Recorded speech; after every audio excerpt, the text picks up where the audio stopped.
Remember this?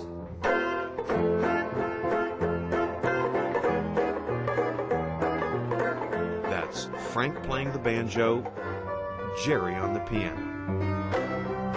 The reason I like to play with Jerry because he makes you sound so good. They're bonded as brothers. Our mother played the piano, so we were always in an environment where we had music and we had art.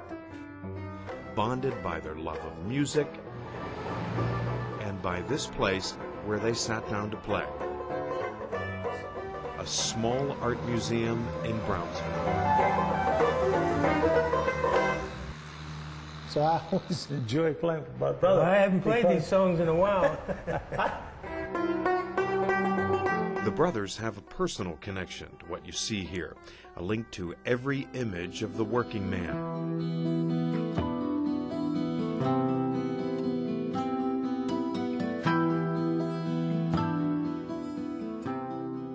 To every memory of long ago life in the Mon Valley. It all means a lot because their dad painted every picture, including this one. We were doing our homework one day. My dad says, hold that a minute. Hold that pose. And then he says, just sit still for about 15 minutes, which about drove us nuts. So many years later, that painting is part of the impressive collection of their father's work at the Frank L. Melega Art Museum. I'll tell you, my dad, he liked Brownsville. It was 1917 when their dad moved to western Pennsylvania. As a boy, Frank Melega liked to draw, but this was coal country. His dad worked in the mines, young Frank in a stone quarry, and on the railroad. On the side, he kept up with his artwork. Frank finally got a job at a sign shop, which he eventually bought. His first clients, the local merchants. He did all the small shops that were in downtown Brownsville at the time. I doubt if there's any local business that hadn't hired Mr. Melega at some point.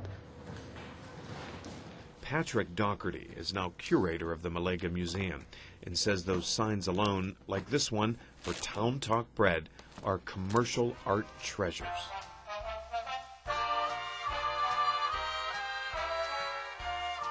He did many for the Hagen Ice Cream Company in Uniontown.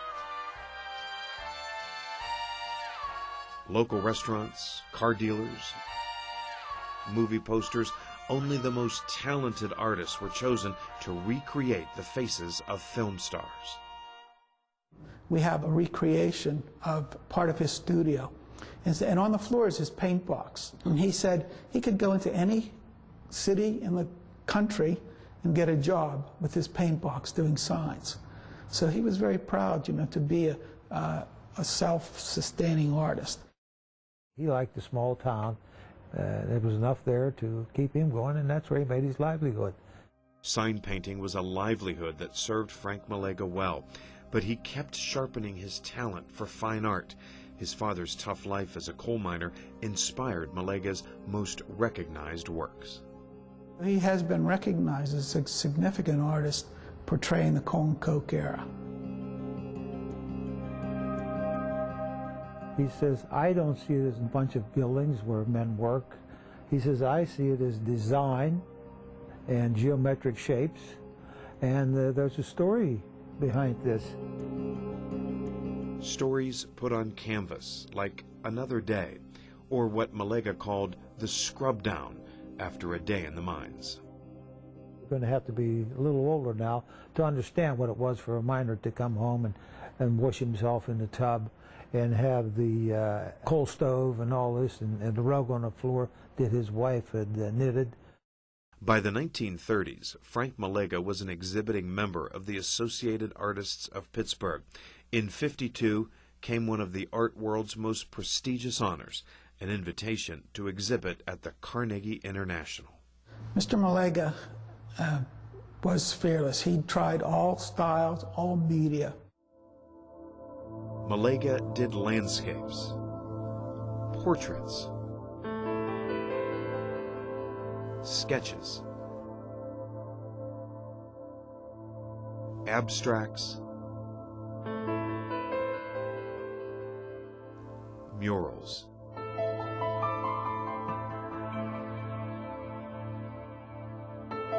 sculpture, religious art.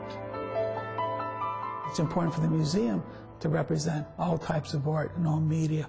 So we get as much variety as we can. You know, you just got the lightning in there, and it's...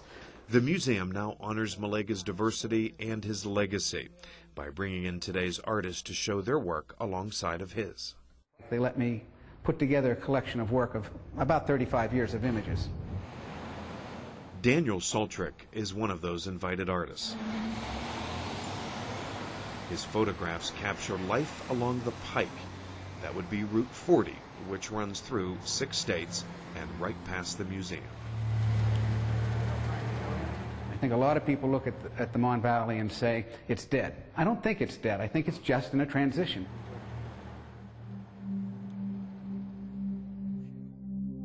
Well, even though the businesses have gone, the industry's gone, they're still making families, they're still having their baseball games, they still have the community centers, and there's nothing that says it has to be industrial. It just has to be people living. I should be able to walk a city street block and be exhausted by the time I get to that block by all the visual opportunities. It's why people who visit the Melega Museum appreciate what they find there, whether it's from contemporary artists or the historic art of the man himself.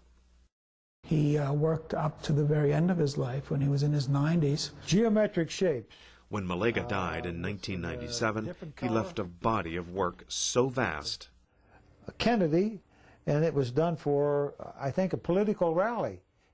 That his oldest son and the curator are still finding surprises. This was for Town Talk Bread.